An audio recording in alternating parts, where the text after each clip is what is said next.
Have you ever wondered why luxury fashion items cost a fortune, yet the wealthiest people don't seem to care about owning them? Now, that's a noodle scratcher, isn't it? We live in a world where luxury fashion is often perceived as a status symbol, a badge of honor that screams, "Look at me, I've made it." But here's the twist. It's usually not the wealthiest who are splurging on these high-end baubles. Quite the contrary. The irony is that those who can truly afford these luxury items often choose not to indulge in it. Why, you ask? Well, it's simple. The rich are not interested in flaunting wealth. They're interested in growing it.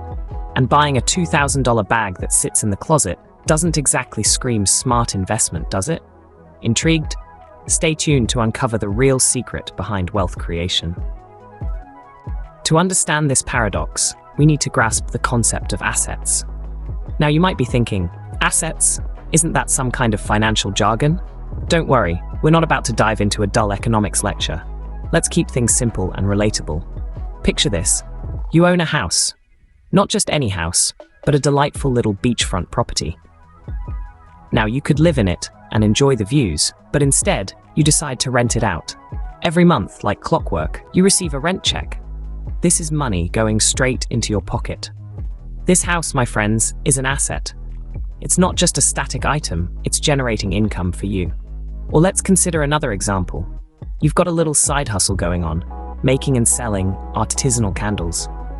You've got the process down pat, you've got customers lining up, and with each candle sold, you make a profit. This business, it's not just a hobby, it's an asset. It's putting money into your pocket. And what about stocks? You've probably heard of them.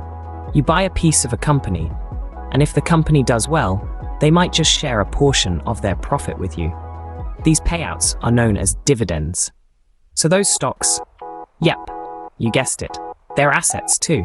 So when we talk about assets, we're essentially talking about things that put money into your pocket. They're not just static items sitting in a vault or on a shelf. They're dynamic, they're active, yes, and they're working for you. Now, let's put this into perspective. You've got a fancy Gucci bag. It's stylish, it's luxurious, and it cost you a pretty penny. But is it putting money into your pocket? Is it generating income for you? Unless you're renting it out or it's somehow increasing your earning power, I hate to break it to you, but it's not an asset. So while a Gucci bag may be nice to have, it certainly doesn't increase your bank balance, does it? Now, let's dive deeper into the power of income-generating assets in the next scene. Stay tuned. Now, let's dive into why the rich are more interested in assets than luxury fashion. Picture this, a millionaire who could easily afford the latest Gucci ensemble or a shiny Lamborghini, instead, opts for a modest car and a plain white tee. Why? It's because they understand the power of income-generating assets. Rather than splurging on the latest trends, the rich prioritize buying assets that generate income. These assets could be anything from real estate properties, businesses, to stocks. Yes, that's right, stocks. A single share in a successful company can grow in value and pay dividends, making it a smarter investment than a designer handbag that, let's be honest, is going to lose its value the moment you step out of the store. Real estate is another favorite among the wealthy. Buying a property isn't just about having a fancy place to live. It's about creating a steady stream of income through rentals or selling it at a higher price down the line. And let's not forget, businesses. While starting a business might seem risky, it can turn into a goldmine with the right idea and execution. It's like planting a seed and watching it grow into a money tree. The beauty of income-generating assets is that they allow the rich to grow their wealth further.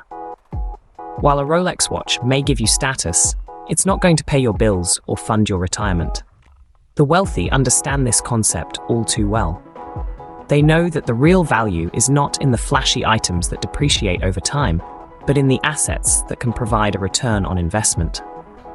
So the next time you see someone in a plain white tee driving a modest car, don't be quick to judge.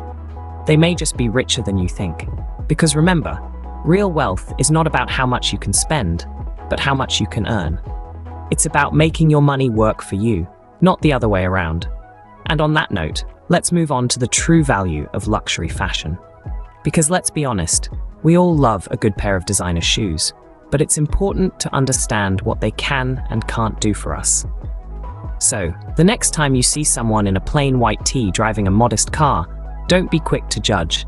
They may just be richer than you think. So, does this mean luxury fashion is completely worthless? Not at all. Luxury fashion holds a unique value that isn't just about the price tag. It's about the craftsmanship, quality, and the pleasure it brings. When you purchase a piece of luxury fashion, you're buying into decades, sometimes centuries of expertise. You're acquiring an item that's been meticulously designed and crafted by highly skilled artisans using high-quality materials. This is not your run-of-the-mill mass-produced item. This is a piece of art you can wear. It's something that can make you feel good, confident, and special. But here's the critical point. While luxury fashion has its value, it's crucial not to mistake it for an investment or a pathway to wealth. Unlike assets that generate income, a designer handbag or a high-end watch doesn't typically increase in value over time, especially when it's used. Sure, there are exceptions, like that rare vintage Chanel bag or the Rolex Daytona Paul Newman, but they are just that, exceptions, not the rule. So by all means, indulge in luxury fashion if you can afford it and if it brings you joy. But don't kid yourself into thinking that it's a sound financial strategy. It's more like buying a fancy dessert at a high-end restaurant. It's delightful, but it's not going to fill you up or nourish you in the long run. Remember, there's nothing wrong with treating yourself to a designer piece, as long as you understand it's a treat, not an investment. So, are you ready to change your perspective on wealth and luxury? Let's recap. We've debunked the illusion of luxury, defined what real assets are, and discovered the power of income-generating assets over flashy fashion statements. The true value of luxury fashion? It's more about status than wealth. If you're thirsty for more eye-opening content like this, hit the subscribe button in the right corner and explore our other videos. Remember, the road to wealth is paved with smart decisions, not designer logos.